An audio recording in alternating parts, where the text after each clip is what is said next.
Welcome to Bite at a Time Books, where we read you your favorite classics one bite at a time. My name is Bree Carlile, and I love to read and wanted to share my passion with listeners like you. You can sign up for our newsletter at biteatatimebooks.com. You'll also find our new t-shirts in the shop, including podcast shirts and quote shirts from your favorite classic novels. Be sure to follow my show on your favorite podcast platform so you get all the new episodes. We're part of the Bite at a Time Books Productions Network. If you'd also like to hear what inspired your favorite classic author to write their novels, and what was going on in the world at the time, check out the Bite at a Time Books Behind the Story podcast, wherever you listen to podcasts. Today we'll be continuing Les Miserables by Victor Hugo. Chapter 2. The Flag, Act 2nd. Since they had arrived at Corinth and had begun the construction of the barricade, no attention had been paid to Father Mabeuf. Monsieur Mabeuf had not quitted the mob. However, he had entered the ground floor of the wine shop and had seated himself behind the counter. There he had, so to speak, retreated into himself. He no longer seemed to look or to think. Courfeyrac and others had accosted him 2 or 3 times, warning him of his peril, beseeching him to withdraw, but he did not hear them. When they were not speaking to him, his mouth moved as though he were replying to someone, and as soon as he was addressed, his lips became motionless, and his eyes no longer had the appearance of being alive. Several hours before the barricade was attacked, he had assumed an attitude which he did not afterwards abandon, with both fists planted on his knees and his head thrust forward as though he were gazing over a precipice. Nothing had been able to move him from this attitude. It did not seem as though his mind were in the barricade. When each had gone to take up his position for the combat, they remained in the tap-room where Javert was bound to the post, only a single insurgent with a naked sword watching over Javert and himself Mabeuf.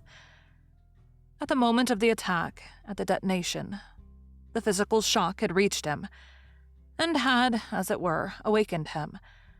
He started up abruptly, crossed the room, and at the instant when Enjolras repeated his appeal, "Does no one volunteer?"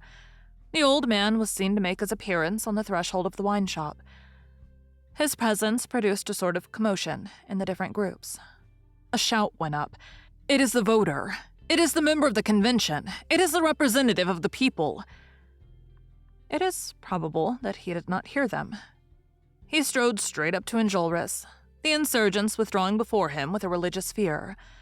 He tore the flag from Enjolras, who recoiled in amazement, and then, since no one dared to stop or to assist him, this old man of 80, with shaking head but firm foot, began slowly to ascend the staircase of paving stones arranged in the barricade.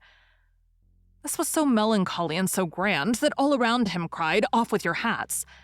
At every step that he mounted, it was a frightful spectacle. His white locks, his decrepit face, his lofty, bald, and wrinkled brow, his amazed and open mouth, his aged arm upholding the red banner rose through the gloom, and were enlarged in the bloody light of the torch. And the bystanders thought that they beheld the spectre of 93 emerging from the earth, with the flag of terror in his hand. When he had reached the last step, when this trembling and terrible phantom, erect on that pile of rubbish in the presence of 1,200 invisible guns, drew himself up in the face of death, and as though he were more powerful than it, the whole barricade assumed amid the darkness a supernatural and colossal form.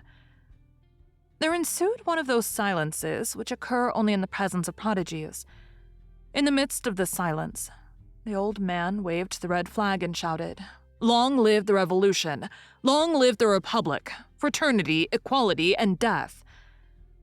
Those on the barricade heard a low and rapid whisper, like the murmur of a priest who is dispatching a prayer in haste.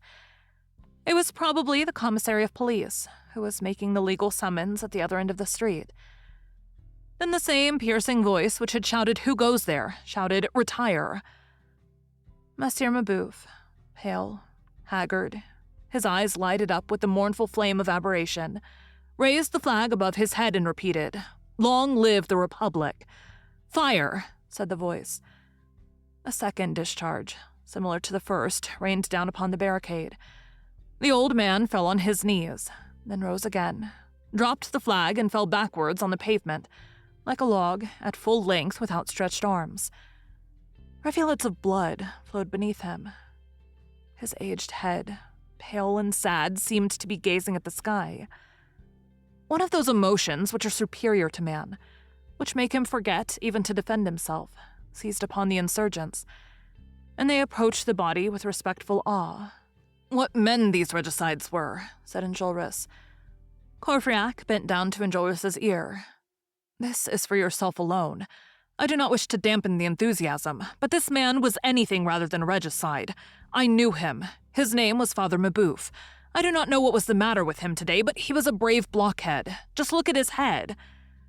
"The head of a blockhead and the heart of a Brutus," replied Enjolras. Then he raised his voice. "Citizens, this is the example which the old give to the young. We hesitated, he came. We were drawing back, he advanced. This is what those who are trembling with age teach to those who tremble with fear.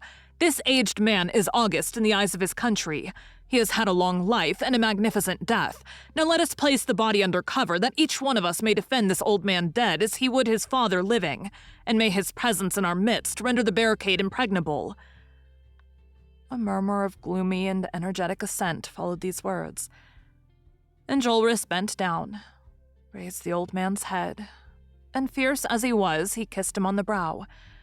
Then, throwing wide his arms and handling this dead man with tender precaution, as though he feared to hurt it, he removed his coat, showed the bloody holes in it to all, and said, "This is our flag now."